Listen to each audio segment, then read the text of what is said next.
Spender House, or the studio, is a pair of flat-roofed buildings comprising a house and a studio with carport, built for the artist Humphrey Spender in 1968 by Richard and Sue Rogers, assisted by engineer Anthony Hunt. The studio became listed as Grade II Heritage Building because of its early adopted design features, such as being an early steel-framed house in England, significant for developing the lightweight Californian aesthetic here. The bracing shows the novelty of the system in Britain, which was not repeated in later houses. It is the first independent work by Richard and Sue Rogers following the dissolution of their practice with Norman Foster, and the first house by the engineer Anthony Hunt, who became a specialist engineer of steel-framed houses, working with a number of different architects.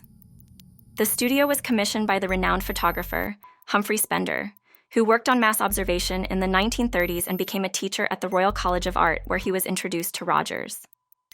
The building is purely made of steel frames, corrugated steel panels to the walls and roofs and concrete slab floors, and has been little altered externally and internally, and is a rare example of an entirely steel-framed house in England. The two buildings have a rectangular plan and are separated by a courtyard garden. Each has an external structure of 3 yellow freestanding 14-meter clear span, rigid and welded steel portal frames in standard steel sections, braced with diagonal steel tension rods. The flat roofs are covered with plastic-coated corrugated steel, which stiffens the portal frames of the building, covered with insulation, felt, and chippings.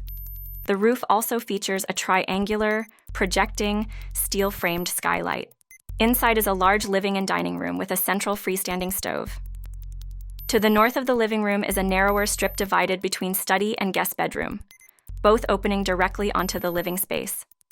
Beyond is the service core comprising the kitchen and bathroom, with a further 2 intercommunicating bedrooms. Sliding partitions instead of doors create an open plan feel. The original color scheme remains as white-painted plasterboards and purple full-height sliding doors. The studio was commissioned around the same time as Rogers' famous Wimbledon house designed for his parents. Design elements are evidently shared between the two projects, yet Spender House is lesser known within Rogers' works and stands as a microcosm of his design principles.